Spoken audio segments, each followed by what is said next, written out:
দেবযানী মুখোপাধ্যায়কে নিয়ে সারদার মিডল্যান্ড পার্কের অফিসে তল্লাশি চালালেন গোয়েন্দারা। পুলিশ সূত্রে জানা গিয়েছে, দেবযানী দেওয়া তথ্যের ভিত্তিতে আরও এক দফা তল্লাশি হলো। এর আগে আজ সকালে দেবযানীর গাড়ির চালক রতন ঠাকুরকে জেরা করে পুলিশ। পুলিশ সূত্রে খবর, দেবযানী ও তার গাড়ির চালককে একসঙ্গে জেরা করা হতে পারে। অন্যদিকে আজ বিকেলে সুদীপ্ত দেবযানীকে জেরা করতে পারে দক্ষিণ 24 পরগনার পুলিশ। দুজনকে হেফাজতে নেওয়ার কথাও ভাবা হচ্ছে। গত কয়েকদিনে সুদীপ্ত ও দেবযানীকে জেরা করে টাকা লেনদেন সংক্রান্ত বেশ কিছু গুরুত্বপূর্ণ তথ্য উঠে এসেছে গোয়েন্দাদের হাতে। উঠে এসেছে বেশ কিছু নতুন নাম, তাদেরও জেরা করা হতে পারে বলে পুলিশ সূত্রে খবর। গতকাল রাতে মনোজ নাগেল এবং অরবিন্দ চৌহানকে এক দফা জেরা করা হয়েছে।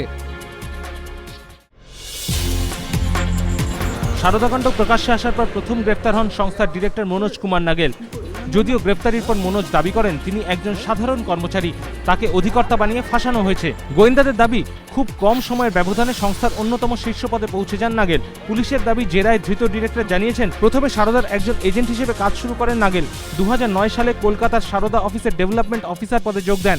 6 মাসের মধ্যে তাকে ম্যানেজার করে দেওয়া হয়। তার 6-7 মাসের মধ্যেই জেনারেল ম্যানেজার পদে বসানো হয় নাগেলকে।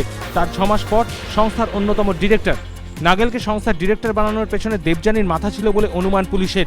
তিনি সুদীপ্তকে বোঝান, দক্ষিণবঙ্গে দীর্ঘদিন এজেন্টের কাজ করেছেন নাগেল, তাই তাকেই ওই এলাকার দায়িত্ব দেওয়া হোক। সূত্রের খবর, দক্ষিণবঙ্গের ব্যবসার অগ্রগতিতে খুশি হয়ে সল্টলেক সেক্টর 1-এর বিবি ব্লকে নাগেলকে একটি ফ্ল্যাটও উপহার দেন সুদীপ্ত।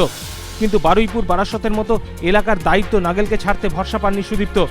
দুর্গাপুরের বাসিন্দা মনোজের বাবা প্রয়াত উপেন্দ্র নাগেল ছিলেন ডিএসপি সমবায় ব্যাংকের একজন কর্মী। নাগেলের মায়ের দাবি, দীর্ঘ 5-6 বছর ধরে পরিবারের সঙ্গে কোনো যোগাযোগ ছিল না তার বড় ছেলে। মনোজের গ্রেপ্তারি এবং সারদার বড় কর্তা হয়ে ওঠার খবরও তারা জানেন সংবাদ মাধ্যম থেকে। বঙ্গ সম্মানকে কেন্দ্র করে তৈরি হলো বিতর্ক। এবারে 11 জন কৃতীকে বঙ্গ সম্মানে সম্মানিত করা হচ্ছে। তার মধ্যে অন্যতম অভিনেতা সৌমিত্র চট্টোপাধ্যায়, তাকে বঙ্গ বিভূষণে সম্মানিত করা হচ্ছে। রাজ্য সরকারের এই পুরস্কারকে তীব্র কটাক্ষ করেছেন সৌমিত্র। বঙ্গ বিভূষণ সম্মানে সম্মানিত করা হচ্ছে ভারতীয় ক্রিকেট দলের প্রাক্তন অধিনায়ক সৌরভ গঙ্গোপাধ্যায়কেও। তার প্রতিক্রিয়া, better late than never. Soumitra Sourav ছাড়াও এবছর বঙ্গ বিভূষণে সম্মানিত করা হচ্ছে অভিনেত্রী সাবিত্রী চট্টোপাধ্যায়, প্রাক্তন ফুটবলার বলরাম, প্রদীপ বন্দ্যোপাধ্যায়, চুনি গোস্বামী এবং প্রাক্তন হকি খেলোয়াড় গুরুবক্স সিংহকে। বঙ্গভূষণে সম্মানিত করা হচ্ছে টেনিস তারকা লিয়েন্ডার পেজ, টেবিল টেনিসের মান্তু ঘোষ, ভারতীয় মহিলা ক্রিকেট দলের ঝুলন গোস্বামী ও দাবাড়ু দিব্যেন্দু বড়ুয়াকে।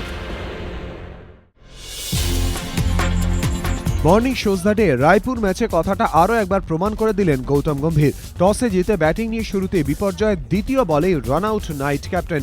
তারপরে ফের কেকেআর বাহিনীর প্যাভিলিয়নের শোভাযাত্রা। বিসলা, কালিস, মর্গান ব্যর্থ। 16 বলে 20 রান করে আউট হন ইউসুফ পাঠান। 50 রানে 5 উইকেট হারায় গম্ভীর বাহিনী।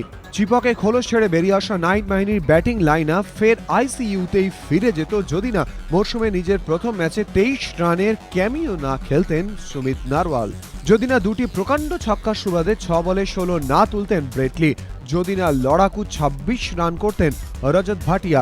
শেষ পর্যন্ত 7 উইকেট খুইয়ে 136 রান তোলে কেকেআর। তবুও দিল্লির ইনিংসের ভিত নড়িয়ে দেওয়া যেত যদি খারাপ ফিল্ডিংয়ের প্রদর্শনী না শুরু হতো।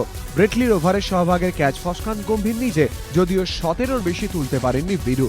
তারপর স্টাম্পিং মিস থেকে ক্যাচ ফসকানো বারবার।